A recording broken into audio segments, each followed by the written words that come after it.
Okay, are we starting now?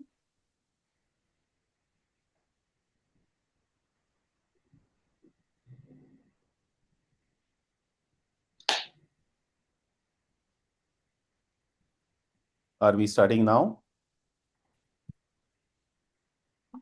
Yes, sir. Starting now? Well, thank you. Thank you very much. So, welcome to all the panelists and all the attendees. We are going to have a very interesting session on preparing for the digital boom, future of iLottery marketing. So, in this context, I'm your panelist. I'm Sujit Lahiri. I am Executive Director. I will be moderating this session. And Skillrock is into lottery and gaming tech solution providing across the world. Um, you know, uh, some of you are very well aware. And let me introduce some of the other panelists, who are here. First, let me introduce Ankur Devani. He is the CEO and co-founder of Rummyverse. And, Rummyverse blends technology, gaming innovation, and marketing to deliver next generation experience for players. They're addressing the market worldwide. Drawing on his background in poker, offline casinos, and finance, he has successfully built and scaled products across LATAM, Asia, and Europe. And for audiences who crave for digital entertainment, he's the person to go for. With a keen focus on user-centric design and responsible engagement, Ankur continues to explore new frontiers in iGaming, sharing practical insights on how to captivate and retain players across genres. So, again, a warm welcome to you, Ankur. The next on the panel is Vela Manabao. She's founder and CEO of Wells Global LLC. Vela is a management, they bring in management consultancy specializing in marketing and transformative growth. With over 15 years of experience, Vela has successfully led campaigns across industries such as FMCG, lottery, sustainability, and advanced technologies. Under her leadership, Wells Global crafts innovation, very innovative strategies to their clients that maximizes ROI, elevate global brands, and seamlessly they integrate sustainability into every initiative. So again, a warm welcome to Vela. And next on the panel is Dennis Masharia. He's the managing partner of Shus Digital. Dennis is into leading a digital marketing agency. He specializes in data-driven advertising and AI-powered marketing, helping businesses grow through innovation and automation. Under his leadership, SUS Ads excels in performance marketing, ROI optimization. Dennis is also a business strategist and mentor, and he's passionate about empowering professionals and entrepreneurs in digital world. So again, warm welcome to you, Dennis. So I believe it's time for us to actually go through some questions to the panel, and I will start up my first question to Dennis. Dennis, we all know that you are from the best part of the world, that is Africa, which is booming, and 80% of the internet users there, they use mobile devices, and especially in Kenya, it had been the kind of the M-Pesa and everything started from there. So we know how dynamic that market is. So we are not talking about the future. The mobile gaming is very much there in the present. Okay, so how do you see the next 5 years in Africa in terms of mobile trends which are going to evolve, and more specifically in the iGaming, iLottery space? Over to you, Dennis. Uh, Thank you so much, and thank you for that question. So again, my name is Dennis Maina, the managing partner for SAS Ads, a company based in Nairobi, Kenya. We specialize in digital marketing and technology. We also have an office in Dubai. I started off my career or rather in the sports betting industry. I worked with SportPesa back in 2019, 2020, and then I moved on to the agency world. And with the agency world, I was able to interact with a couple of brands from finance institutions to tech institutions, FMCGs, and I have seen the growth of products like M-Pesa. And today, as I speak, 50% of our GDP in Kenya is actually goes through M-Pesa.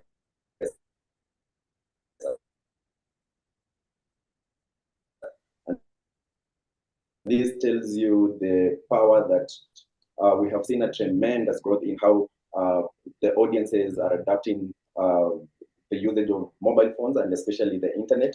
And just maybe to point out a few items, with the 80% adoption of mobile phone, and especially from an internet perspective, we have seen a couple of things emerge. And one of them is access to finance. Today, more than ever before, anyone from wherever they are, they're able to access finance. They're able to move funds from one wallet to the other. And this gives us the interconnectivity that we need. And coming into the iGaming space, for instance, in Kenya, you find that only one brand within the sports betting industry is able to move, let's say, $1 million per month through mobile money. So you can only imagine the beauty that comes with internet penetration and, of course, accessibility of products to the people. Another thing that has come across is adoption of payments. We've seen different models of payments being adopted because people are able actually to know that they exist. The internet comes with a lot of information, and you will find that even the educational bit of it has become less tedious as it was before, and people now are able to move with the trends as they come. So for me, I think the internet, especially and adoption of mobile phones in Kenya, is the best thing that ever happened, and especially for the African continent. And I can't just wait to see how things pan out. A lot of things are coming. People are more. We have a lot of inclusion. We have a lot of participation and a lot of adoption of products. Interesting, very interesting. Thanks for the update. So you see, the mobile adoption definitely is so high in Africa. Definitely, we're looking forward to a lot of growth in that part. iLottery definitely would benefit from there. Now, my next question is to Vella, and 90% of the top iGaming operators credit their success to innovative marketing strategies. And not strategy is not enough. You need to have cutting edge marketing tech tools as well. Okay. So, Vella, in what ways the digital marketing influence the growth and success of iLottery and iGaming? So over to you, Vella. Hi, thanks, Sujit. Hello, everyone. This is Wella. I'm based in Dubai. To answer your question, digital marketing has evolved in so many ways in the given period of time. Before, we were just able to look at social media, but now you can come up with a very good website, of course, come up with a perfect UI UX website. Then there you can integrate a very good marketing tool, which can personalize or even integrate AI-driven engagement to your audience. Also, like gamification is also something that you can integrate into your games, as well as loyalty and reward programs. And there are different omni channels, of course, that we have to look at. Example, the mobile apps. Like earlier, Dennis was talking about mobile gaming. But even then, also to your specific games, especially for iLotteries, launching a specific mobile app will enhance your customer engagement. There you can easily send out push notifications and then re-engage with your customer as well. So a seamless integration is very crucial to your games across the web, mobile, also to your retail providers if you have it. Wonderful, wonderful. So the extension of the question goes to Ankur. My question specific to you is the marketing technologies, the MarTech adoption into the iGaming operators. So on one side, marketing strategy is good, but then how do you measure and how do you ensure that those strategies are being driven? So, over to you, Ankur. Just give us some insight. Sure. Thank you so much for having me, Sujit, and it's a pleasure to be here with you guys. So yeah, I think you touched on an important point, right? Obviously, you can try and spend a lot of money, but unless you can track and measure how that money is kind of, converting into conversions or starting from impressions all the way to conversion and then retention, right? That entire funnel needs to be broken down really well. And for each part of the funnel, you will need some kind of a tool, right? That helps confirm that, okay, the impressions that I actually intended to kind of purchase, right? And there's a CPM, whatever it is that you're working on, is kind of actually operating at expected levels. From that point, you'll measure your registration, then sort of down the funnel into actual conversions where users are depositing money, and then retention, right? So, like I said, if you break up the entire user funnel from that first touch point where user sees your ad, and obviously you need decent tools, and the Googles and the Metas of the world already have this inbuilt if you're using their platforms. But if you're using third-party tools, you have to make sure that you're able to capture the right impressions, the view-through rates that the user actually has on your ads, and then down the funnel you'll obviously need tools like, I don't know, a branch or an apps flyer, and and the likes of those, to be able to tell exactly how many users converted into registrations, then sort of into paying users. So I would say there's obviously a whole host of apps you would need, or tools you would need. But yeah, try to visualize this from an end-to-end funnel that you've kind of now crafted on your side, for the user, so that every touch point you can actually tell how many users fell apart or fell through, and how many were retained, and what it is that worked for perhaps that first leg of the funnel, then the second leg of the funnel. And we do this today, I would say, by constantly doing A/B tests, right? So A/B tests, so what I would say click-throughs, what conversions and etc. you're seeing in the entire funnel.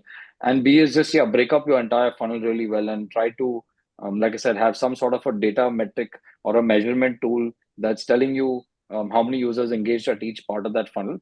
And once you've kind of understood that well, then hopefully humanize and productize it so that the end user actually kind of enjoys that journey and it's not really cumbersome for them as well. Wonderful, wonderful. Thanks, Ankur. I'll go with a repeat question to you. And the question is regarding, affiliates. So affiliate Sure. marketing is something which is backbone of the iGaming industry. And so what is your take on CPA, cost per acquisition versus lifetime value campaigns? Number one, that's question number one. Question Sure. number two is that many a times it is very hard to find online affiliates. So can you have offline affiliates in emerging markets? Over to you, Ankur. Great. So two very, very interesting and critical questions, right? Because look, not everyone has infinite funds to grow.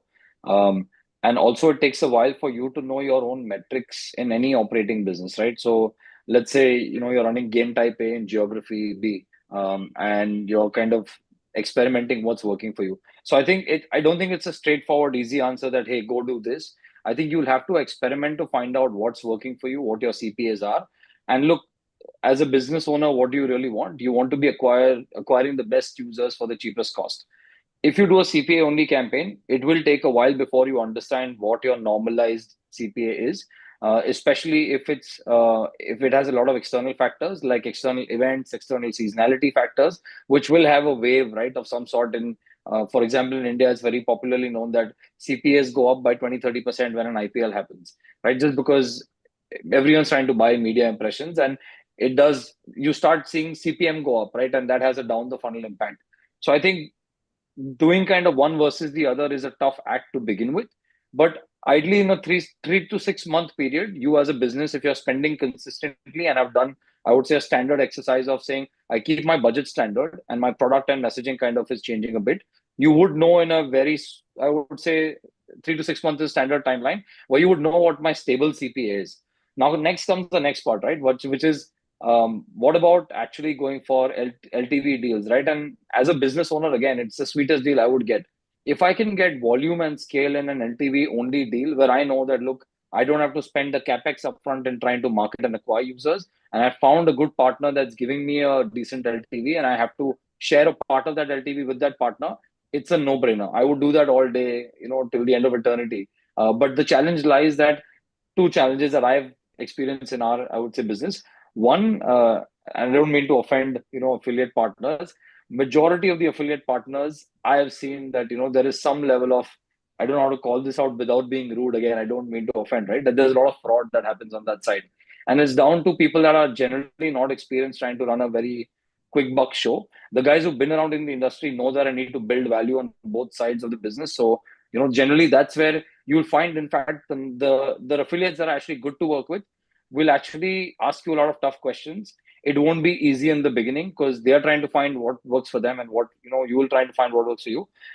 But yeah, eventually, I think if you find those few who are actually worthwhile and are giving you the value, those are the best deals to go for because it's a win-win, right? They make more than the standard CPA. They make actually there's a longevity in the business as well, right? You can actually have an LTV deal for 1 year, for 2 years, and they end up seeing a better ROI on their investment with you in the relationship, right? So yeah, not a simple, straightforward answer, but find out your CPAs as a standard business owner first, then try to go for, I would say, affiliates who you think would be able to give you better value. And also there's no capex on your side, right? Because they're kind of putting the money up front and they're acquiring the user for you.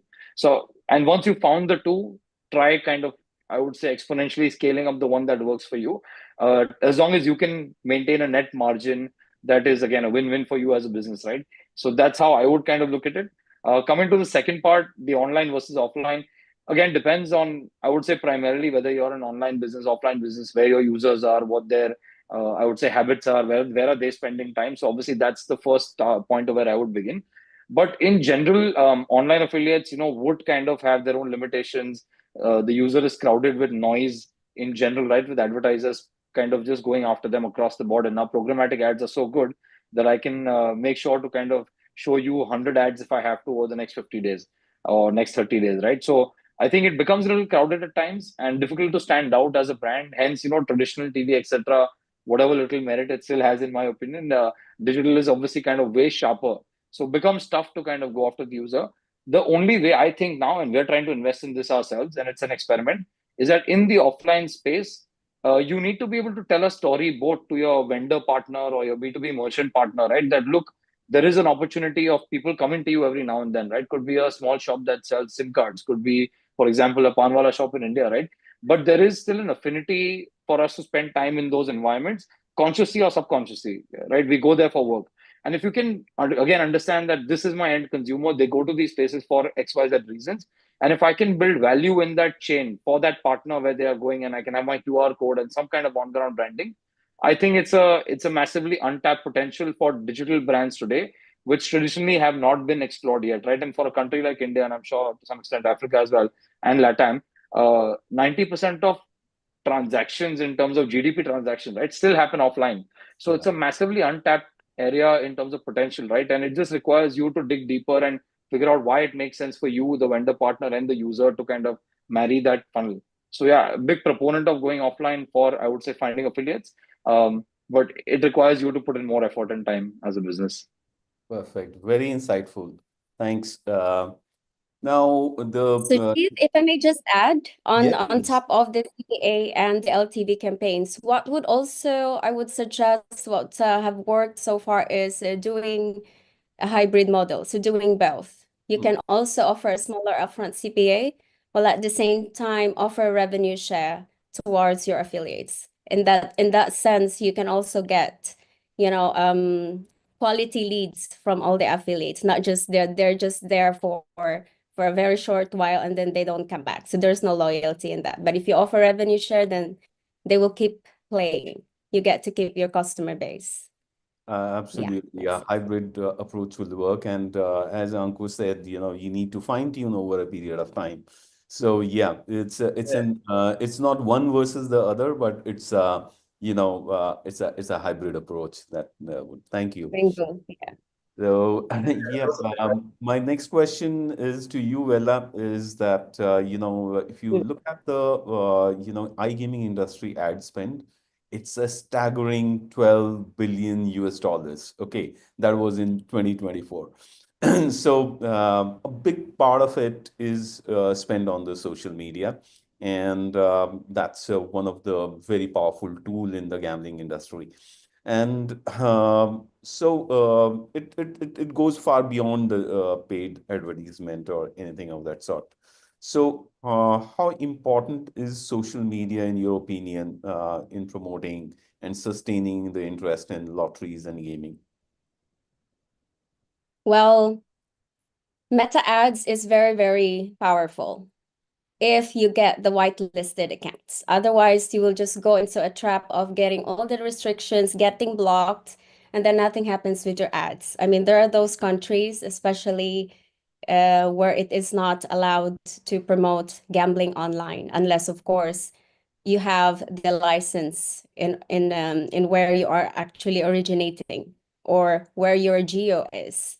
But another thing that also would work aside from ads is creating viral engagement. But how do you actually do that, right? It's kind of difficult. So creating a story, interacting with your audience, example, like if your jackpot is, let's say, $100 million, you could probably come out with a campaign which says, what would you do if you win $100 million? So this in such a way everybody gets to participate, not just those who have won, but also those who is aspiring to win the jackpot. At the end of the day, they're all there to win whatever you are, whatever the jackpot in your game is promoting. And social media creates community building and trust. So a lot of those draws that held live draws. So live draws essentially here they can participate. They can see what is happening in the background and how are the balls being drawn in the lottery machines. So this will really help them a lot to understand how you devise the game, what are the safety measures that you are providing. So another way could be influencers and then brand ambassador marketing. So that could help a lot as well.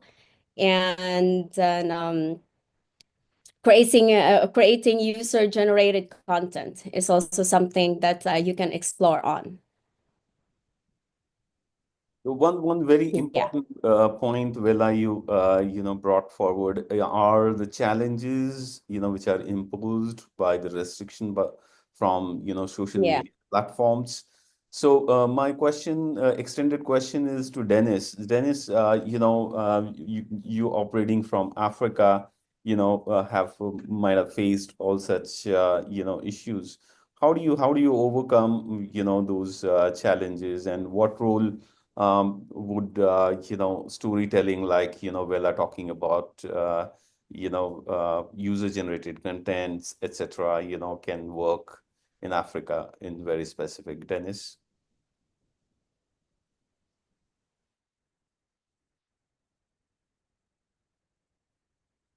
uh, okay, pose the Yes. question. Okay, Dennis, you're there. Okay, let me pose the question to you, Ankur. Sure. Yeah, I mean, Vela's absolutely right? I think you got to use social strategically in that sense. And the way we kind of see it is that, you're fighting for someone's 5-10 second consideration to begin with. People are now living in the real mentality where giving you more than 3 seconds before they've judged you and moved on is kind of, the game. So I think it's got to be a mix of a big bang to begin with so that, you draw someone's attention and then hopefully have enough excitement in the content to kind of keep them for the next 15-20 seconds before they even consider you saying, oh, that was exciting, or that was cool, right? And the way we're trying to do this is, again, how do you stand out? And obviously, like Vela said, I think the one of the things you can do is kind of call out the big prize money right up front, and then it's easier because it kind of will attract the relevant audiences to kind of stick on a little longer. But if you're generally trying to kind of, stand out as a brand in the digital world where 1,000 brands are trying to sell something, right? And there's very limited space and time. I think you've got to kind of think a little drastic and flip the communication a little bit, I would say, around. And yeah, it's got to be shocking. I think the way I kind of see now social media is that unless you're almost doing a shock and awe kind of communication, it's tough to kind of get people to stick around, because the standard messages and the standard communication, I think, has kind of run its course now. So you have to think that if someone was trying to communicate with you and they were saying the exact same thing that 20 other brands are saying or 500 other brands are saying, would you really give it more than the 2 seconds before your thumb automatically scrolls up, right? So I think, yeah, it's got to be somewhat unique and you have to stand out. It's not an easy journey, but yeah, craft a positioning for your brand that you think works and stands out, and keep hammering that, till it kind of works, and experiment time and time again, different messages, different communications. The moment you see something is working because of either the algorithm giving you a boost by its own, or you seeing better engagement on certain communication, branch out further into, I would say, experimenting on those lines. And over time you will find, right, that this is my brand's voice, this is what works for me, this is what works for my user, they like engaging with me. And I think then just kind of, yeah, go all out and trying to build on that communication across your social channels. Yeah, thanks. The measurement is going to be very, very important. So If I may just yeah. Sorry, Sujit. Right. So one more thing we can also do for social media is your demographic. Tailor your content as per your demographic. Again, like if you're targeting India, then the language or the currency is something that they're familiar with, because some people couldn't really understand what is the currency, or let's say, or the conversion of USD to lakhs or crores. Currency, right? yeah. So it's better that you speak to your audience right there and then. So of course, if you're gonna run the ads as well, you won't get to spend something that people doesn't even understand. Yeah, the content has to be very well targeted and very well. So target segment you should know. Well, thank you. So my next question is to you, Vella. So if you look at your dollars that you have to spend. So acquisition, you have an acquisition bucket. You also have a retention bucket. Acquisition brings fresh opportunities. Retention, gives long-term profitability. So you need to distribute them, how, and it's in a healthy way. And how you going to use, say for a moment, data analytics and take a decision to balance between the two, and how probably you can actually focus more on the retention strategy. So I hope my question is clear, Veda. Right. So to all lottery operators or any online gaming, I would highly recommend to invest on a marketing technology. It's very, very important that the minute your customer gets into your website until they leave, you understand what they're going in there. So, but if you do not have this kind of platform, then you don't really know who is coming, where are they coming, why or how are they coming, you wouldn't understand. Did they get through your website through an ad? This you have to know. So then you can measure which marketing strategy or which ad strategy actually work for you. Then once you have it, then it's easy also for you to do player segmentation, because of course players, they are not the same, they have different habits. Then you would be able to know when do they actually come online, when do they buy, what is their buying behavior. So all this is very important. But if you don't have that technology, then you're probably left in the dark. You just keep on spending, doing email marketing, blasting everybody every day. Imagine the cost of, instead of doing there's a technology now that would even predict when your email will only reach to the person the minute he opens his email. So imagine you get a live feed from you the minute he opens his email. The same through with all the advertising, Google Ads, programmatic, Meta, it's practically the same. Thanks. Yeah. Okay, my next question is to, Dennis. So, the personalization, in the iGaming industry has evolved. It's a beyond addressing, hey, Dennis, you would have noticed our game from that first name basis to, a lot of machine learning algorithms, which predicts that what games you are liking, and probably you will like this new edition of the game. So how the player journey is evolving in this AI world, how hyper personalization techniques are being applied to create a very unique player experience, engagement. Can you throw some light on this, Dennis? Yeah, thank you for that question. And coming from a programmatic space, I have seen the space evolve. Today, more than ever before, we are talking about semantic contextual targeting. This is way more profound ways of connecting with consumers, depending on their habits, their attributes.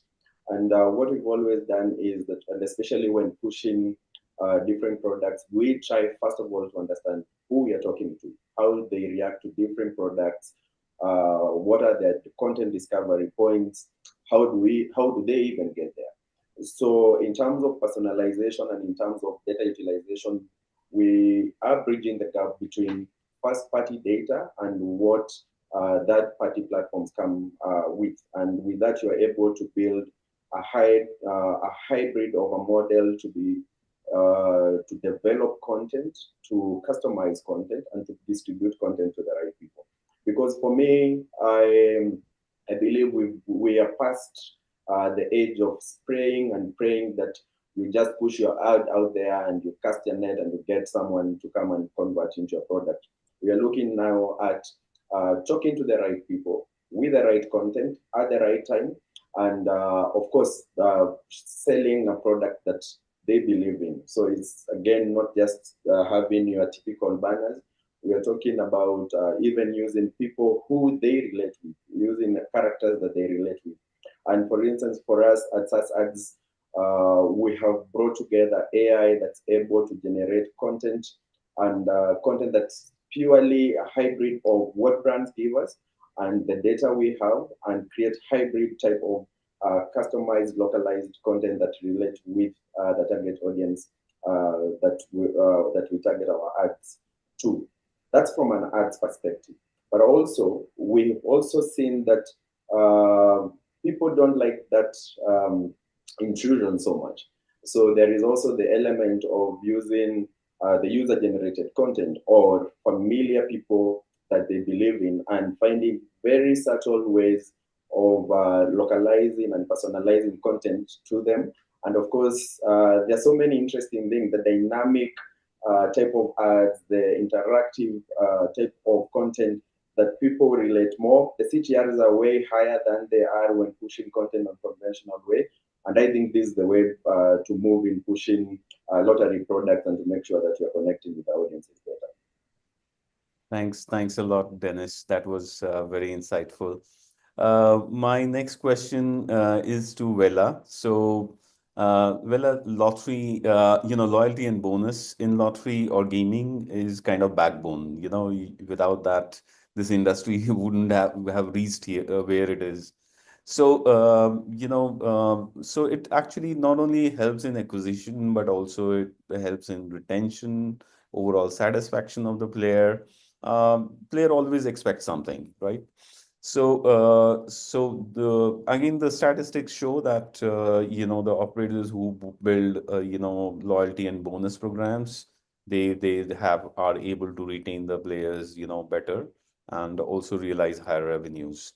How do you what is your take on this? What I mean, again, it's like if it is too much, it's like bribing the players, and if it's too little, then the players don't get retained. So what is the dividing line?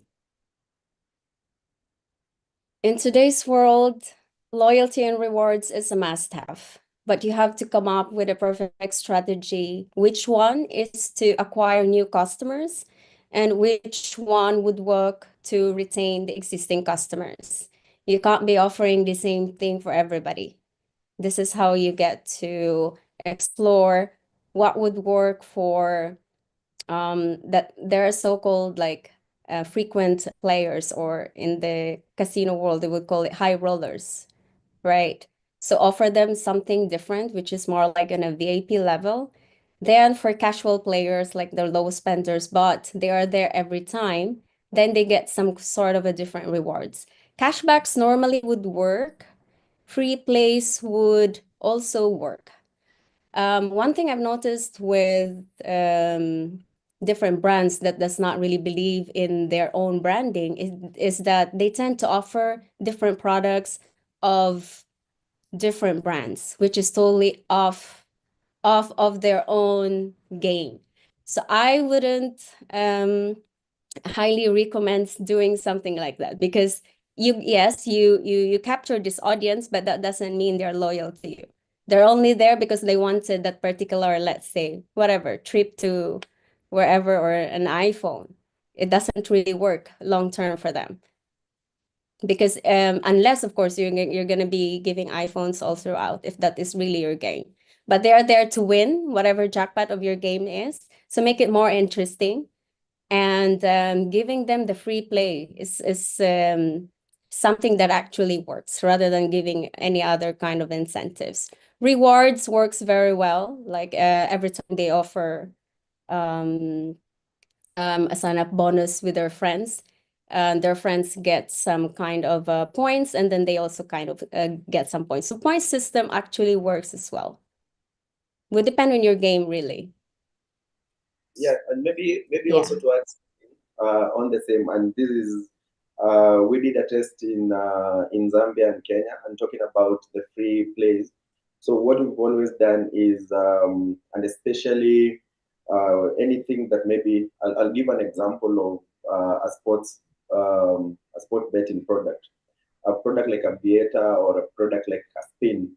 What we've done is that we've taken the actual game experience and you put it on an ad experience in such a way that you can have your free spins on an ad level before you go to play the paid one. So in terms of loyalties and in terms of making player adapt, sometimes you can have wittier ways instead of because we know these people, they will come, they will take the bonus and they will leave. But sometimes it's nice to give them the actual experience before they get to interact with the real product. So, and that's some of the innovation that we've seen work. And I believe even in the iLottery space is something that can be adopted just to make sure that you're getting people to stick on to the product and to also familiarize themselves with the different products that are offered. Thanks, Denise. So, what you said is that it's not always the dollar spent, but also sometimes good experience, that works for loyalty and bonus. Ankur, there's an extension of this question that, say for a moment, operator like Rummyverse, it's crunching data, finding, various segmentation. Vela talked about VIP levels. VIP level 16, VIP level 20. I don't know how many VIP levels you have, but all of that is kind of templated. Can you do a hyper personalization in a loyalty and bonus with all the data that you have crunched? I think so. I think if you're capturing data correctly and you're actually capturing the user's intent all throughout, in today's world, I think you could have 150 segments, right? And if the platform is able to handle both the segmentation and the execution, which is, I think, the more important part, right? And I think, interestingly, one of the things you guys discussed just before this is, right?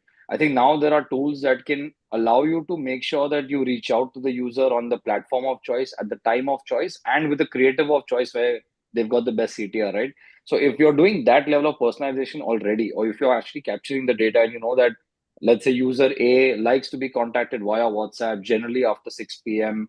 And they like game XYZ and they like this offer, then already to some extent you're doing that hyper personalization.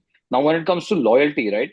it's very similar in the sense that if I know that this user likes to use this kind of an offer, then all you have to do is have a slightly more dynamic front end where you can display some of these preferred, or let's say most like, um, whether you want to call it redemptions or whether you want to call it conversions, etc., into loyalty already on the upfront on the UI. So the user says, look, I like this, I'm happy to take this, or then allow them to kind of, choose from whatever vast library of promotions, offers, etc., that you have for each tier of the user.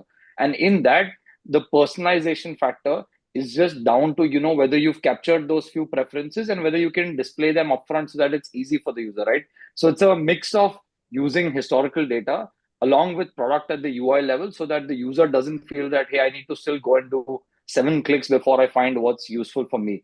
I think if you can make that 1 click or less than 2 clicks, you've kind of done the job, I would say, fairly well, right? And then it's just about how deep do you really want to go into the nudges or into, like you touched upon, right? You already know prediction of some extent that the user will like coming back for game type A, B in this format.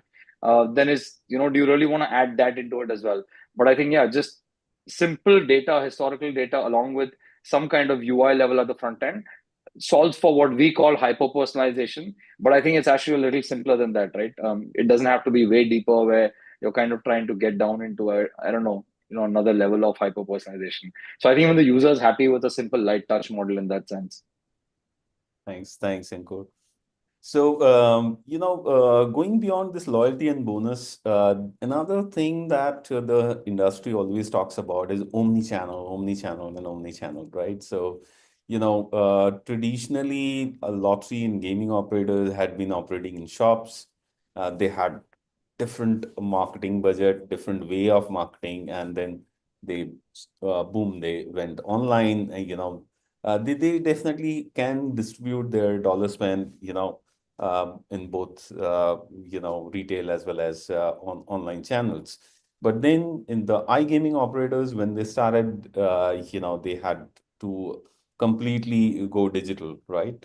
But there is a report which shows that the people who adopted omni-channel, there had been a 30% increase in player engagement, 20% increase in overall revenue, and 25% increase in retention rates. So when those are the kind of statistics, then you think, yeah, omni-channel is something that you can't ignore.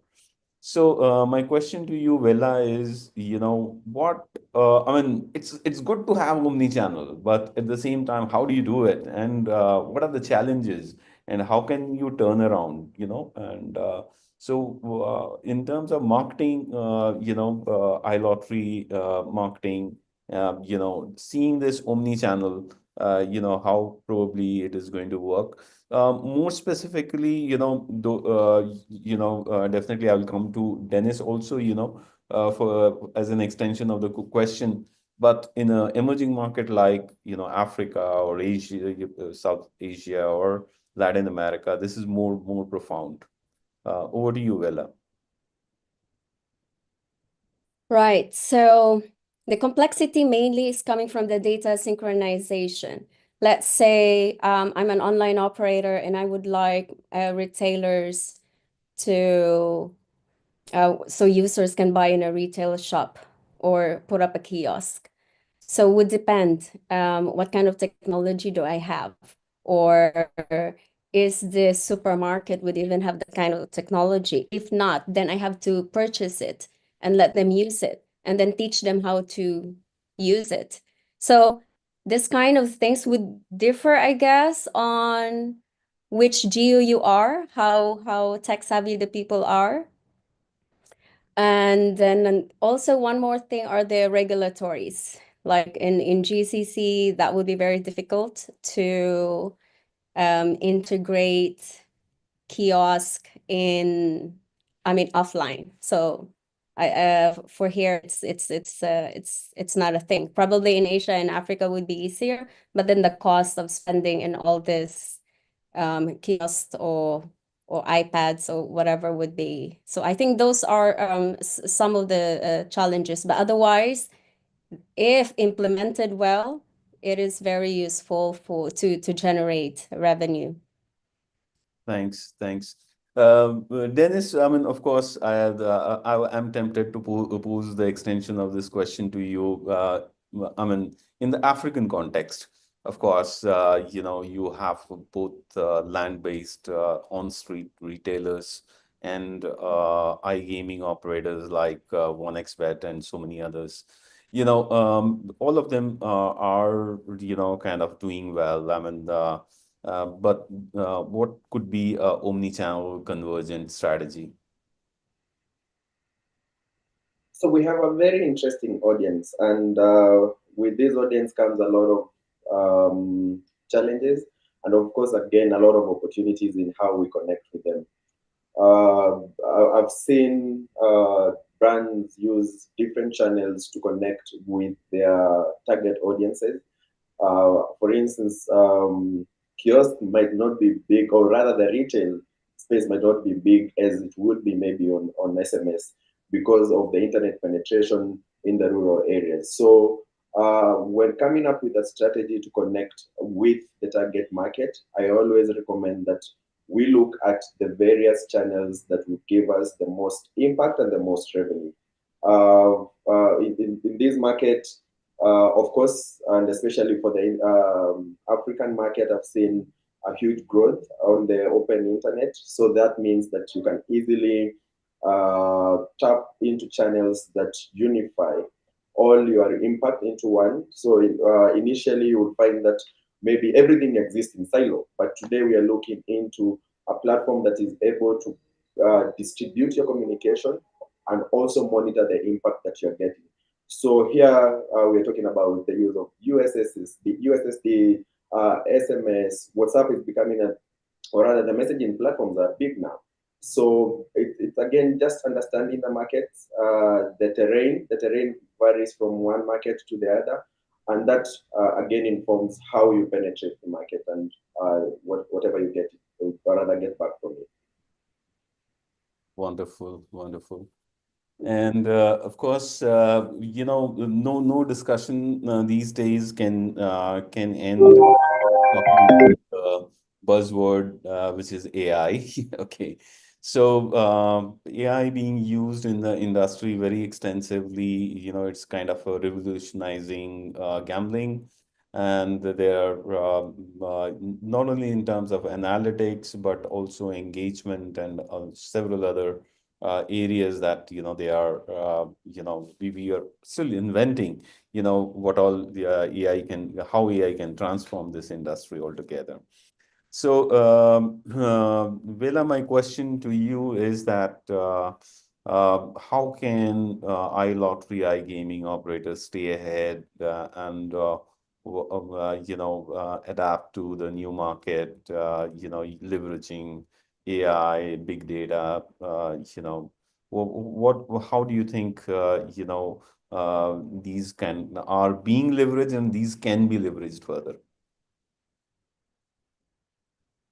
Yes, truly. For SEO now, I think everybody's using AI, right? So make sure you are searchable by ChatGPT, because normally now everybody is in ChatGPT. So when they type about you, so at least you are there, or one of your competitors, you are in the competition, I would say. And the AI-powered chatbots, like the voice assistants, would also be a good thing. Now, probably you can just ask Alexa, like, what were the winning numbers last night? So that would be interesting if you are there, or if Alexa can even answer that. So those things, I think it's best that operators should start looking at it. And then the predictive analytics is something which is also very useful. You would be able to know what are your customers thinking. You can preempt it. Like, is this which jackpot is actually more relevant to them? Which game is something they're more likely to play?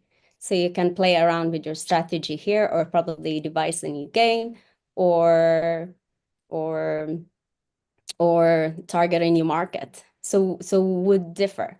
There are also different dynamics when it comes to personalized bonus offers. That is something you can do with AI now. And then gamification challenges. I mean, you can run all these campaigns in social media. That's something like people would easily relate to. Lottery, I mean, it's big now because there are so many games. But when we talk about the traditional lottery, I mean, this is big jackpots we are talking about.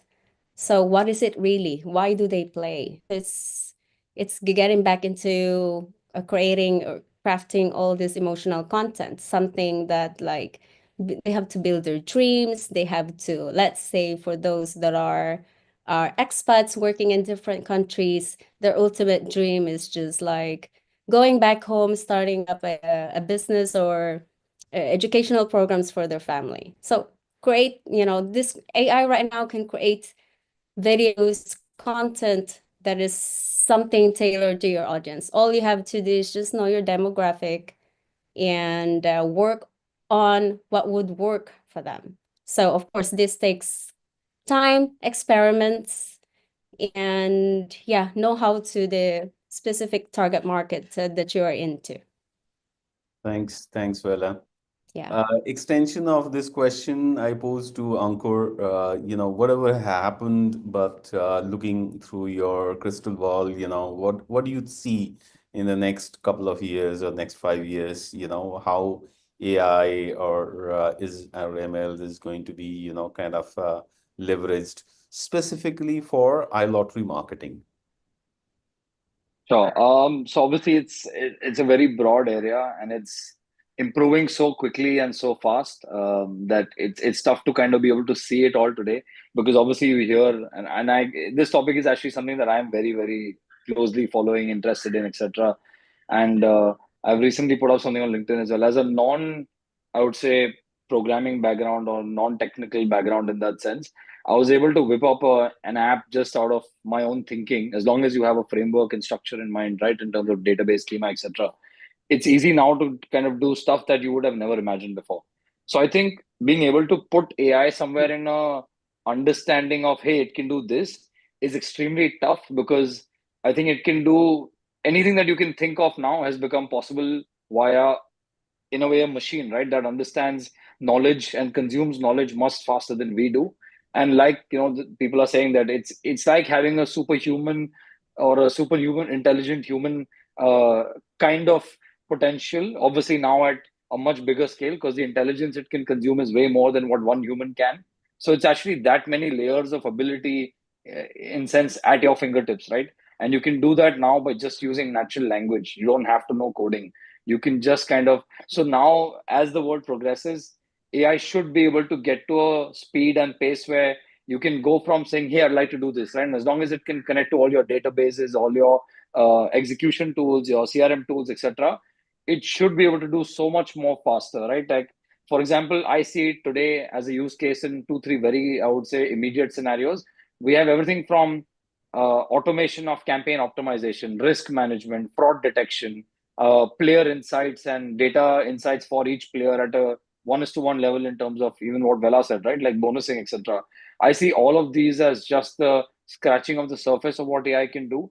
And we're now looking at building tools internally, right? Even though, forget sort of just user facing, even internal tools where I can think end to end. And because we live in a digital world, we don't have physical warehouses or, inventory to worry about and stuff like that. In a digital world and sphere, I imagine all of these functions can today become automated to a point where you could technically become a one-person company. You could actually have things and bits being built, let's say by external partners. But if you're a solo entrepreneur today, if you could rely on AI end to end, obviously it can't do everything perfectly today. It's still learning. It will have problems, but so do we as humans, right?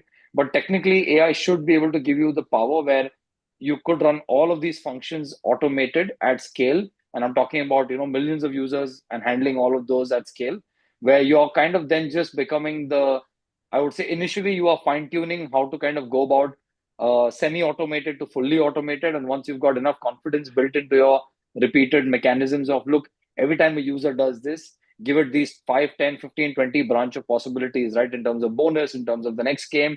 And every time the user has a success rate higher than what we have historically, make that the new norm, right? Like for us to do this as a manual process would take minimum, I would say, weeks, likely months before it could be automated.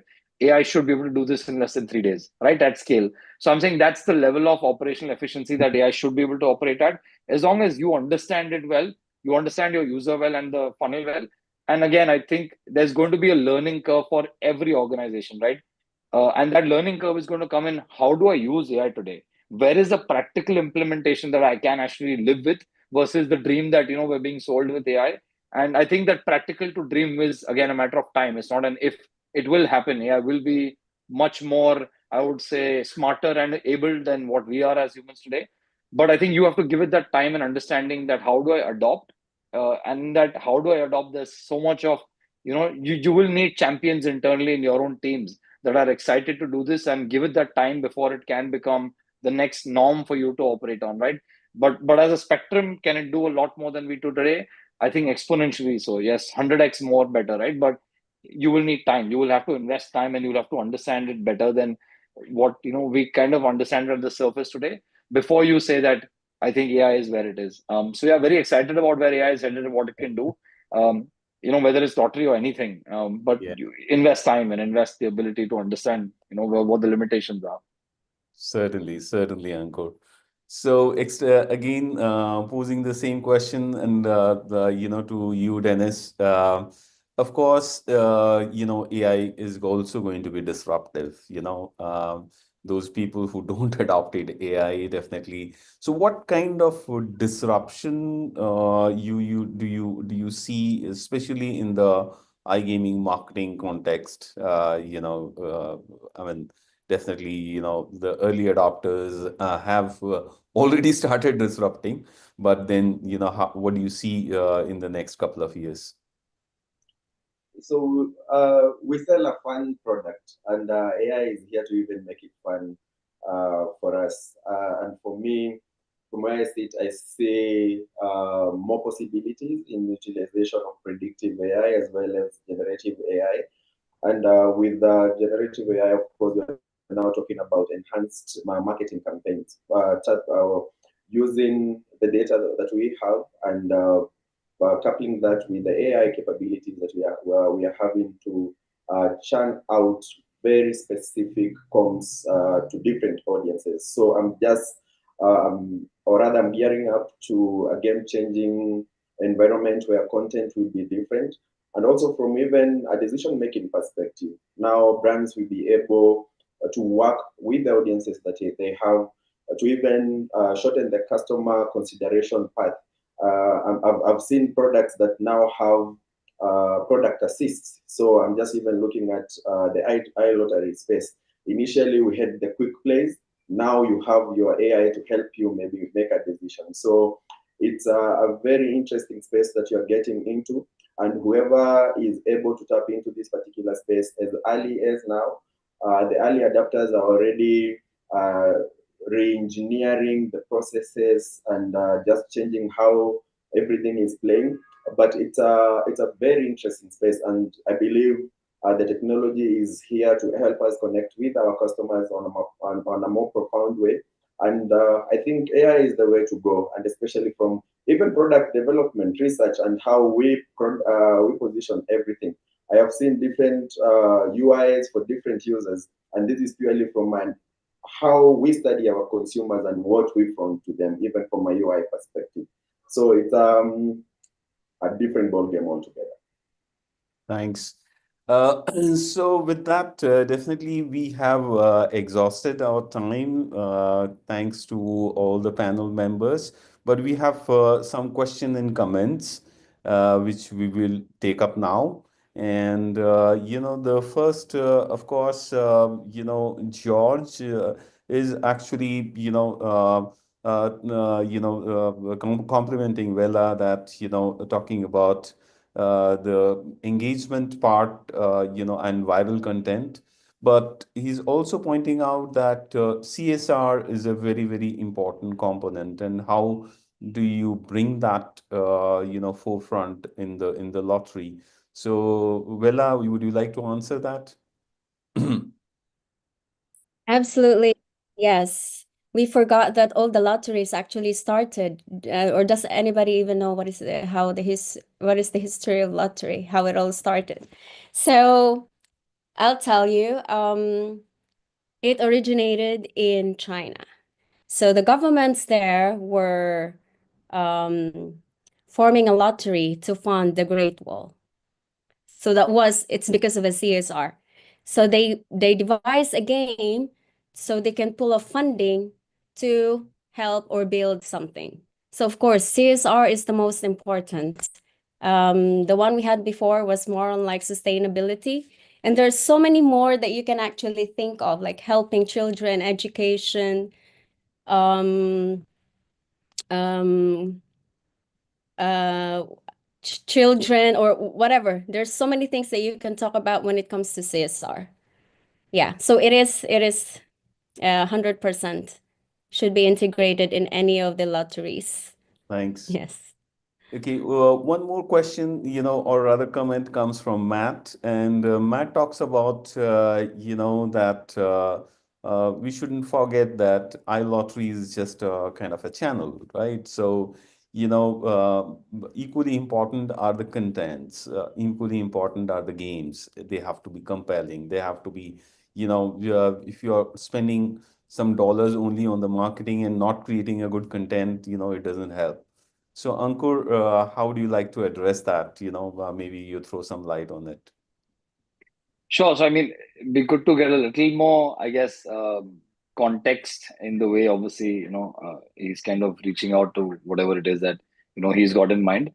Um, but, but I mean, yeah, so I agree that, and we know we discussed this not too long ago, Sujiji, and on some other project that we were discussing, right? And I think the challenge is that, again, going back to the mindset I said, right? The user is coming for a few purposes, right? It could be excitement for the thrill, it could be entertainment.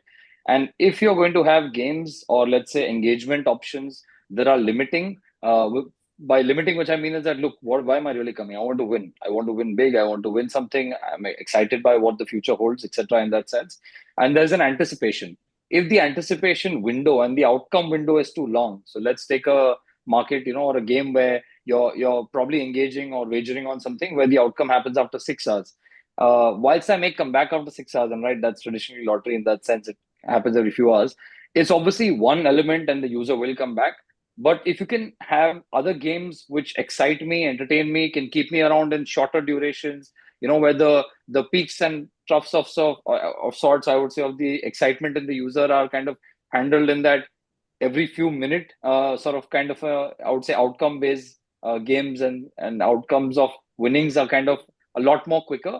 It's easier to retain the user, right? Hence, I would say that if you look at retention on an app or specifically for a mobile app or web based or an engagement, you could compare an iLottery or an iGaming, right? Traditionally, iGaming or casino, sports, etc., would tend to see a lot more stickiness and engagement time in terms of how much time are they spending on the app per session. You would see that to be higher in the other formats only because each game is less than a minute, right? It's 30, 40 seconds and they can see their win loss. And generally, the higher the multiplier and shorter the duration, the more stickiness the product has by default. So I think it is going to be one of those things where users will come and look again by default, given the mechanics of how most games work, you will have games like lottery having a much bigger prize pool. But again, the con from the user perspective is that the wait time for that could be hours or days or weeks. But at the same time, other games might be smaller price pools or smaller payouts and smaller multipliers, but happening in seconds or minutes. So I think you need to ideally find that balance for the player so that the player gets everything to kind of experience, and then you leave it to them, right? And whatever they enjoy, kind of fine tune their experience on that. So I agree with Matt in that sense. Don't know, again, what Matt is referring to in terms of which game balance.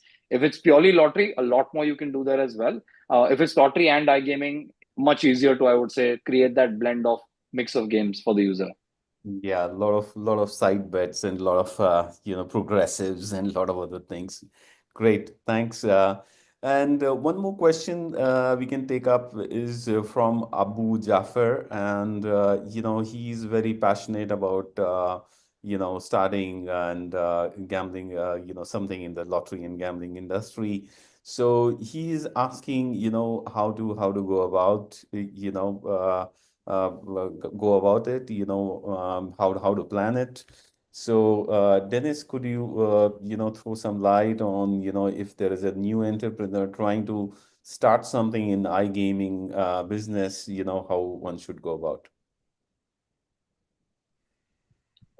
That's a really good question. I believe, first of all, is understanding the landscape of where you want to launch your brand.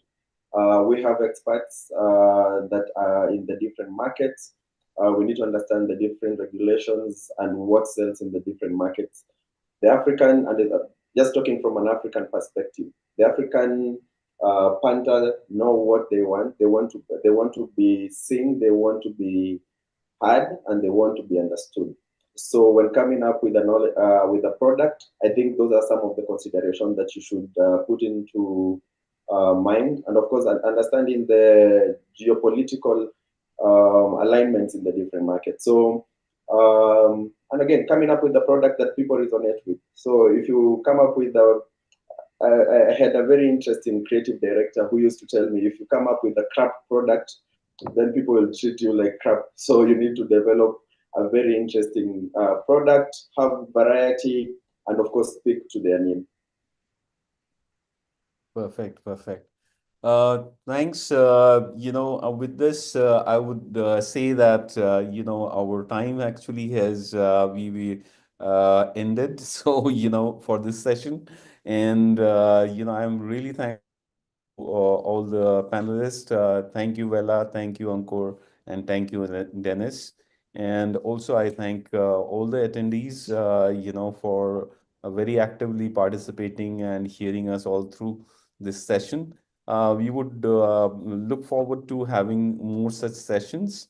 And my colleagues from Skill Rock and my colleagues, from participating organizations, definitely they would make sure that we meet up again and meet up very soon. With that note, I would like to again thank everyone. Thank you. It was a pleasure sharing the platform with you guys. Thank you. Thank you, guys. Thank you so much.